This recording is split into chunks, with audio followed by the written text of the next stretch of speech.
नमस्कार, मी सुरेखा आणि आपण पाहतात तारा न्यूज. पाहूयात आज दिवसभरातील काही महत्त्वाच्या घडामोडी.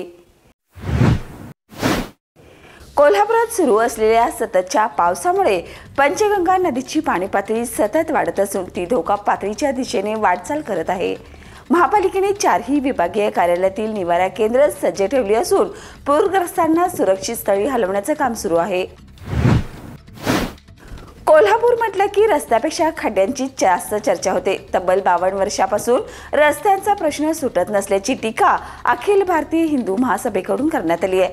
कोट्यवधी रुपयाचा निधी असूनही ठेकेदार अधिकाऱ्यांच्या संगनमताने दर्जाहीन काम होत असल्याचा आरोप करण्यात आलाय.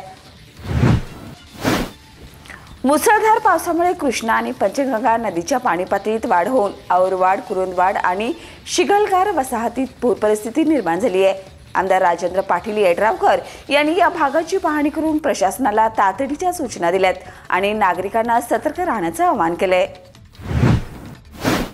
हॉकी स्टेडियम रस्त्यावरील तब्बल 2.5 हेक्टर जागा सावित्रीबाई फुले महिला सहकारी औद्योगिक वसाहत लिमिटेडला देण्याचा निर्णय राज्य मंत्रिमंडळाने घेतलाय.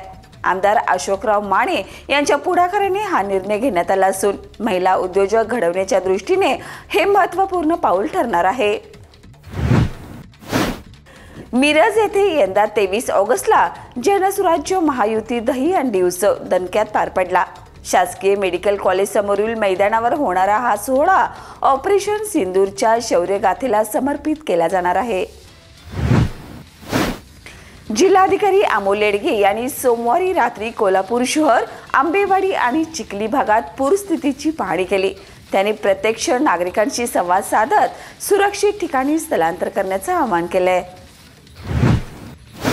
अनूर बस्तेवाडी रस्त्यावर पुरात अडकलेल्या ट्रक चालक आणि किन्नरची जिल्हा आपत्ती व्यवस्थापन पथकाने जीवाची बाजी लावून सुटका केली. पाण्याच्या प्रचंड लोंढ्यात अडकलेले हे दोघे दीर्घ प्रयत्नानंतर सुखरूप बाहेर काढण्यात आले. जिल्ह्यातील अतिवृष्टीमुळे तब्बल 60 एसटी फेऱ्या रद्द करण्यात आल्या असून 5,574 किलोमीटरचा प्रवास ठप्प झालाय. त्यामुळे विभागाला 1,56,000 रुपयाचा तोटा सहन करावा लागलाय. अनेक मार्गावरील पाणी आल्यामुळे वाहतूक बंद ठेवण्यात आली आहे. कोल्हापुरात पावसामुळे संभाव्य पूरस्थिती लक्षात घेऊन महापालिकेने नागाळा पार्क व कदमवाडी परिसरातील 5 खासगी रुग्णालयांना रुग्ण स्थलांतरित करण्याच्या नोटिसा दिल्यात. यात डायमंड सुपर स्पेशालिस्ट, विन्स अंतरंग स्वस्तिक आणि ॲपल सरस्वती हॉस्पिटलचा समावेश आहे.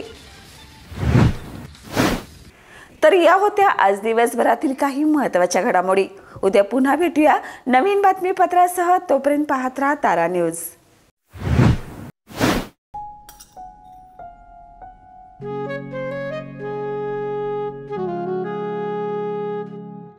बाबा, आज येताना बासुंदी घेऊन या ना. अगं, कालच आपण आईचा वाढदिवस होता म्हणून आणली होती ना.